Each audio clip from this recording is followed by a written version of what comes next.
Hey, happy Friday! Over here, it's Freaky Friday, the day when I get surprised with scary, freaky videos. I never know what I'm about to see. I watch them for the first time right along with you guys. If you guys enjoy the content, please like and subscribe. Press that notification bell to be notified whenever I do upload. And leave a comment. Let us know what you think about the videos, about, what I should be watching in the future. Let us know. With that being said, let's get to the videos. Morbid Facts, Part 771. Julie Andrews had one of the most iconic voices in Hollywood history, but one botched surgery destroyed it forever. Known for Mary Poppins and The Sound of Music, her flawless 4-octane soprano was considered untouchable. But in 1997, a simple procedure to remove harmless nodules went horribly wrong. Surgeons permanently mutilated her vocal cords, leaving her in agonizing pain just to speak. Andrews later sued the hospital and won, but no lawsuit could undo the damage, as the world's most beloved singing voice was silenced forever. This NASA scientist helped land humans on the moon, but his rockets were first built with slave labor in death camps. Did you know that about Julie Andrews? I didn't know about that. Just saying. Needed to pause there. That's shocking. Wernher von Braun, the celebrated architect of the Apollo missions, once ran the V-2 rocket program for Adolf Hitler. The rockets were manufactured using prisoners from the Dora Mittelbau concentration camp, who were typically starved, beaten, and worked until they died. Conditions were so brutal that over 20,000 prisoners were killed while making the rockets, far more than the rockets ever killed in combat. But after the war, von Braun wasn't punished. Instead, the US secretly brought him to America under Operation Paperclip, erased most of his Nazi past, and turned him into a national hero. That is morbid facts. Holy jeez, why? These images are of a UFO, unidentified flying object, called the jellyfish UFO. Because some people are comparing this to a jellyfish. Doesn't look like a jellyfish to me, but to each their own. In the sky it does. If you don't have it zoomed in, they look like jellyfish. Anyway, that UFO that I just showed you was recently recorded in the Middle East, Afghanistan to be exact. There have been a couple of these jellyfish UFOs caught on video or on camera in the past year. And not just in the US, like this one from Afghanistan, but all over the world. Did anyone else see this in Florida last night? What do you think they are? They're crazy looking. Let us know down below. Hi y'all, what is this? My friend was driving home last night and she looked up and she seen this. Now there is no SpaceX, there is no Starlink, but this thing was up in the sky floating. Y'all remember we have been seeing these things a lot as of late. What is that, y'all? This is in Orlando, Florida. This is in Orlando, Florida. She said it looks like a plane on fire, but it's not a plane. It's not SpaceX, it's not Starlink. What is that? I just pulled up at home and this is what I see right now. What the heck is this? What is this? Look at that, it's got a tail and everything, y'all. See that? It's got a tail.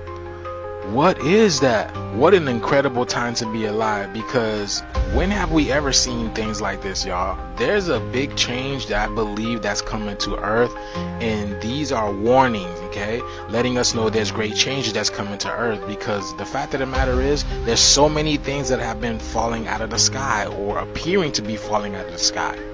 But did anybody else in Florida see this yesterday? Let me know that in the comments below, y'all. Look at this. It's just cruising up there. But who knows how fast it's going, y'all? Let me know, y'all. The shift is here. Let's get it. Peace in. Grab your... So you think it's more activity, or that more people are recording and don't feel as scared to post things now? I don't know. It does seem like it's more activity though, if you ask me.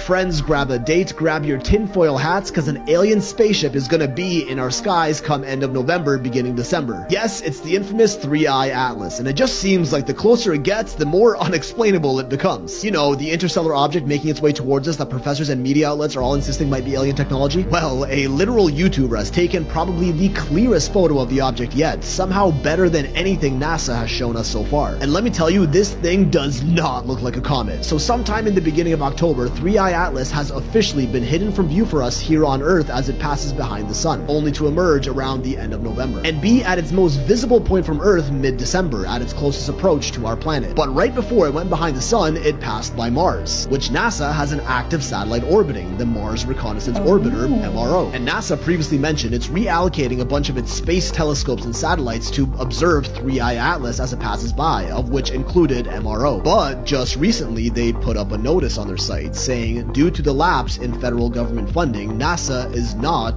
updating this website. Conveniently, just right before the expected Mars flyby of 3i Conveniently, Atlas. I Does agree. this mean they're not going to be taking a photo of it anymore? Whatever this means, it's just incredibly questionable timing. And every photo NASA has released of it so far has just been a blurry, pixelated blob that anyone can dismiss as just a comet, which it might be. But somehow, amateur astronomers are taking better pics of it from here on Earth than the biggest space agency in the world. YouTuber Dobsonian Power used his backyard telescope to take this photo of 3i Atlas, which is honestly pretty wild if you ask me. I mean, the shot is fairly blurry too, but we can clearly make out a shape that is quite angular, maybe even somewhat, I don't know, triangle shaped.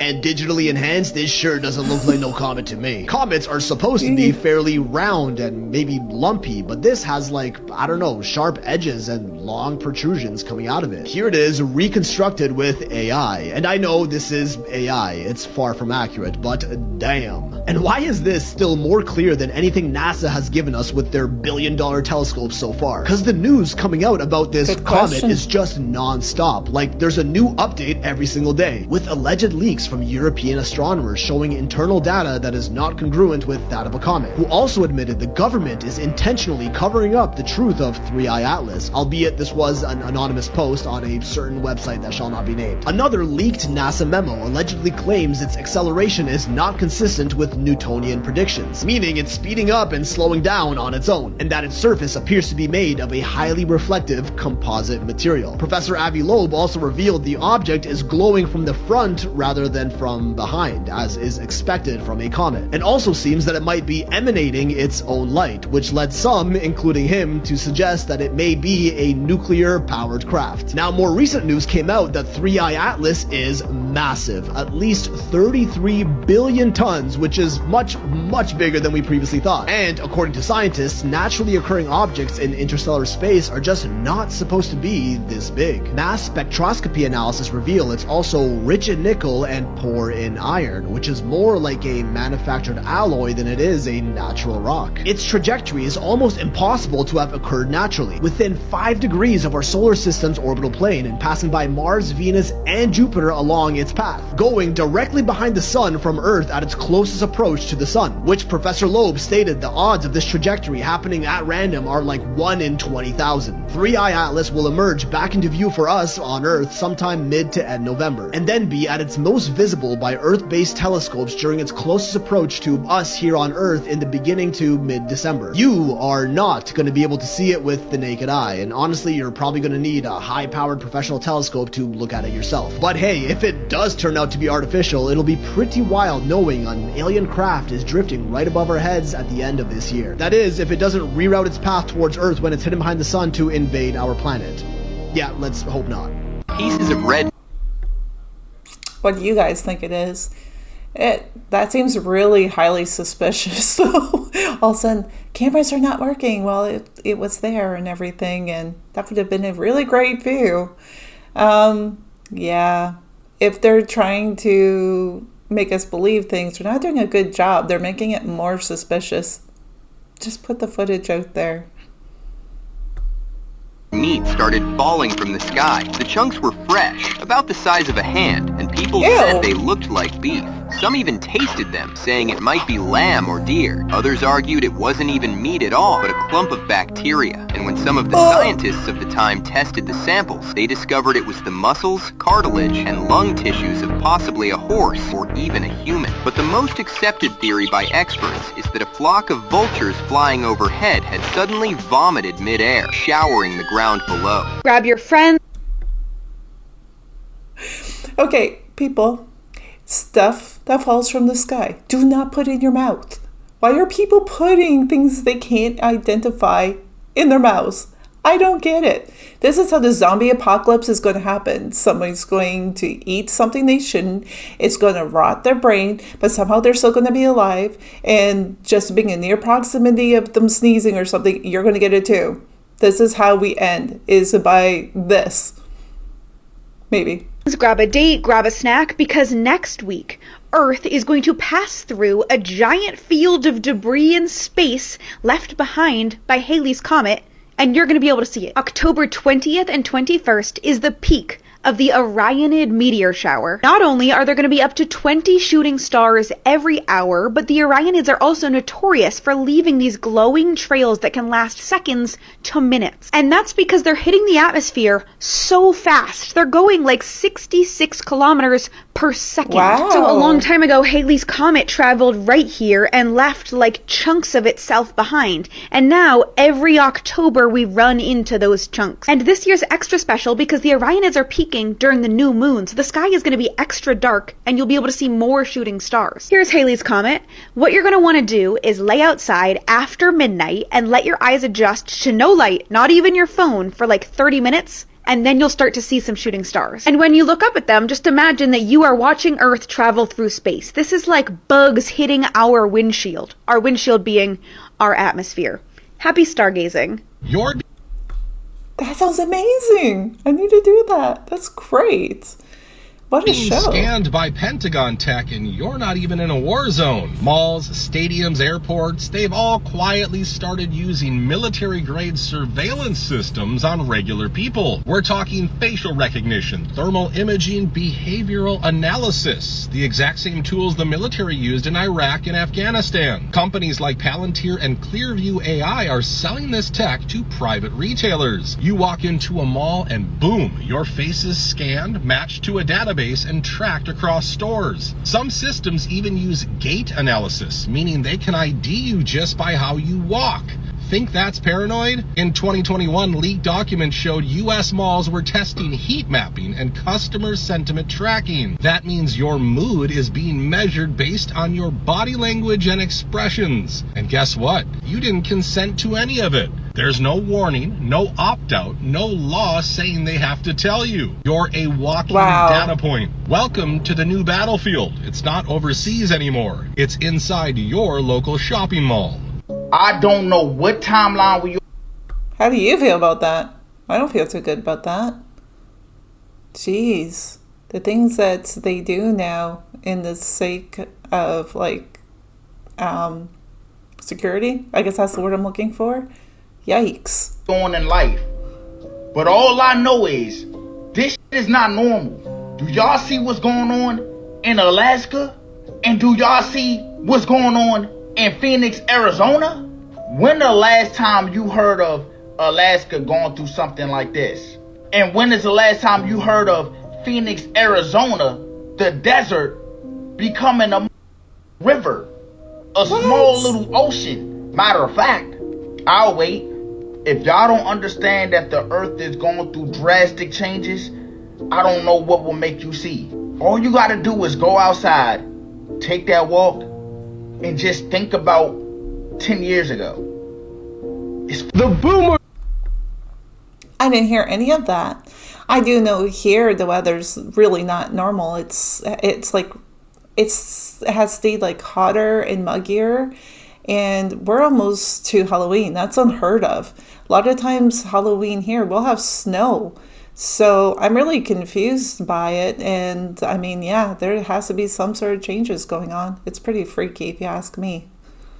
Never stood a chance. People are now taking pictures of their home using AI to insert a homeless man and then sending that picture to their parents, friends, and family saying that an intruder has broken in. And I'm not gonna lie, it's convincing as hell. But it's now gone so far that multiple police departments, including New York, Michigan, and Washington, have all issued statements warning people to stop. In fact, It's gone global. Dorset police in the UK said they received a call from an extremely concerned parent who believed there was a man in their home while their daughter was home alone. The Yonkers Police Department in New York even used an AI homeless man to address the AI homeless man situation, saying that this prank isn't funny, it's dangerous, it could provoke violent reactions, and that it's a waste of resources for the officers turning up only to find out it was a prank. Every day we discover a new way we're cooked.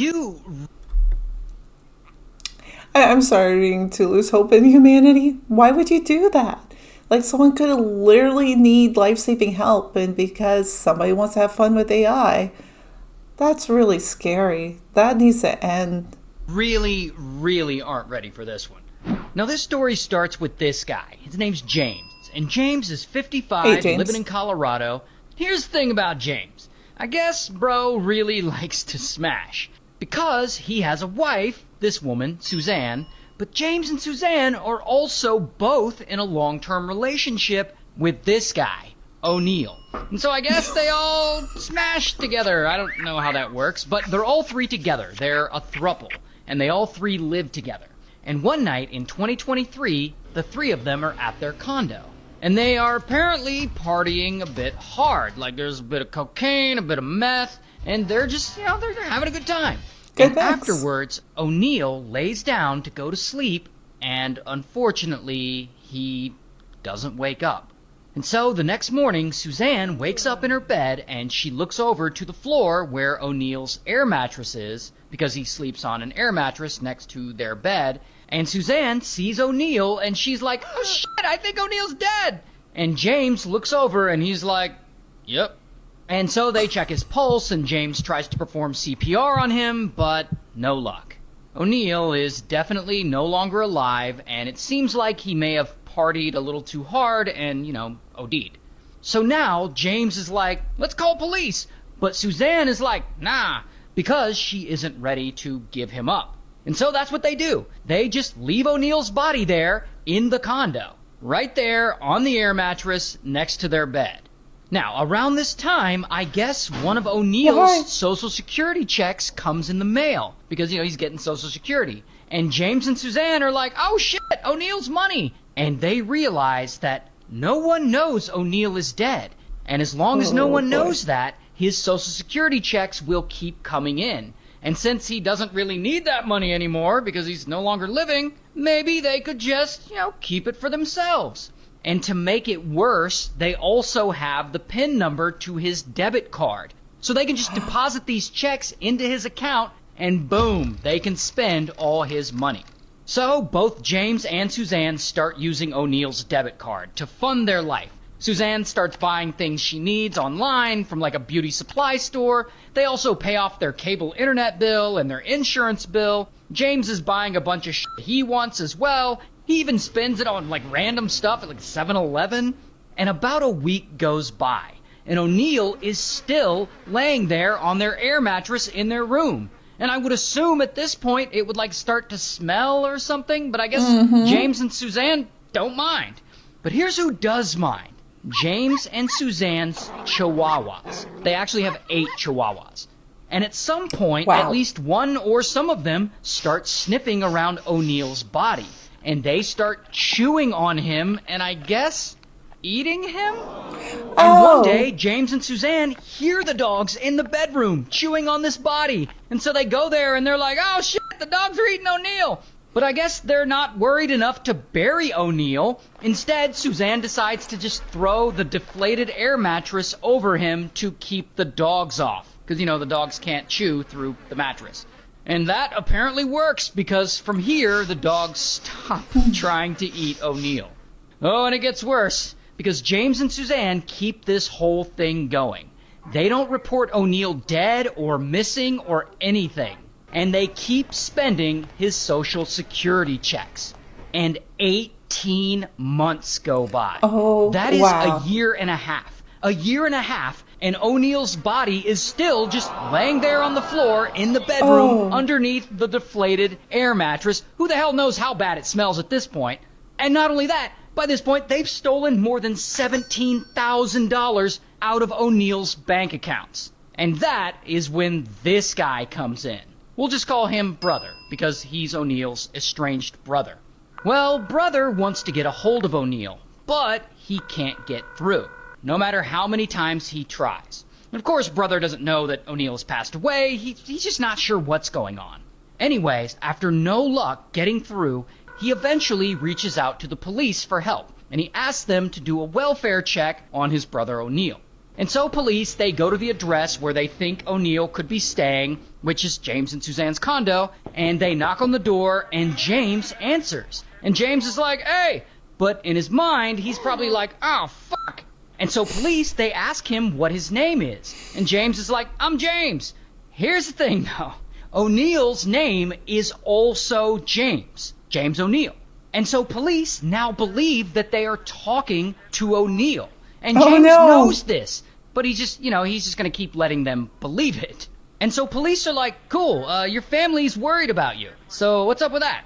And James, pretending to be O'Neill, is like, well, tell my brother I don't want to see him, and I want to be left in peace. And the police are like, all right. And so police go back to brother, and they tell him O'Neill is fine, and he doesn't want you to contact him anymore. But then they show brother the body cam footage of their interaction with who they believe Neil is. And brother watches it, and he's like, that's not my brother. So police, they go back to James's condo, and they question him and Suzanne. And James and Suzanne admit that they do actually know O'Neill, but they each give very conflicting stories on where he might be. Okay, question though. The cop came to their door. Could he not smell that? I mean, it would smell so bad. I don't get how that somehow went by them. So police are like, yeah, this is suspicious. And so they file a missing persons report for O'Neill, but they can't prove James and Suzanne have done anything wrong.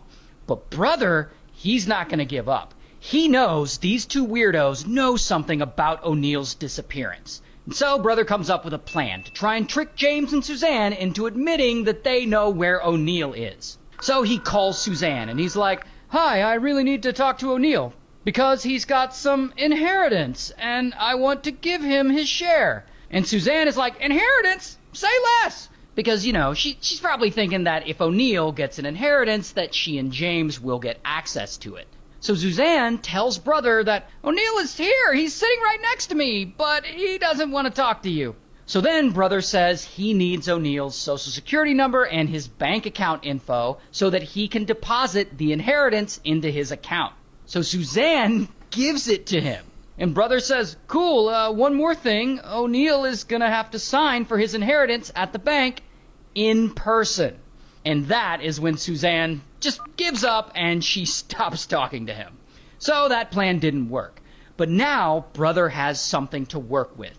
So using the information Suzanne gave him, he starts digging into O'Neill's bank accounts. And he sees that not only are O'Neill's social security checks hitting his bank account every month, but there's also a lot of spending activity going on and a ton of ATM withdrawals. And so brother, he takes this to police and they start investigating. And they are able to track O'Neill's debit card to a local 7-Eleven where James had been using it. And when they look at the surveillance footage from that day and time, they see James, not O'Neill, using O'Neill's card. Here's an actual surveillance image of James entering the store. And so police, they get a warrant and they go back to the condo and Suzanne meets them outside. And police tell her that they're going in. And Suzanne doesn't even hesitate. She's just like, yeah, O'Neill's in the bedroom and he's dead under the air mattress. And so, bam, the police arrest James.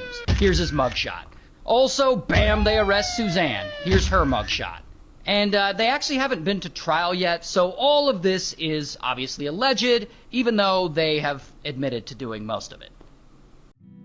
Well, that's all there is for today, apparently. That was quite the story. Like, I don't understand how the cops wouldn't have been able to smell that. I mean, that was over a year old. How did they not know? And they had like body cam footage. Why didn't they catch that sooner? That wasn't the same person. That really confuses me. They just went on what someone said without really investigating it. I guess they were just doing a wellness check, so they didn't do that. But I mean, why didn't they show it to the brother? Like, there's so many questions with that. They really got away with that for way longer than what they should have. Way longer. Anyways, I hope you enjoyed the content and the videos there. If you enjoyed it, please like, subscribe, leave a comment what your favorite part was, or any part that I'm like, what would you do? Let me know, because I am truly interested, and I do check my comments and I do respond. Anyhow, I will see you guys next week. Have a great weekend, everybody, and I will see you soon. Till the next video. Bye.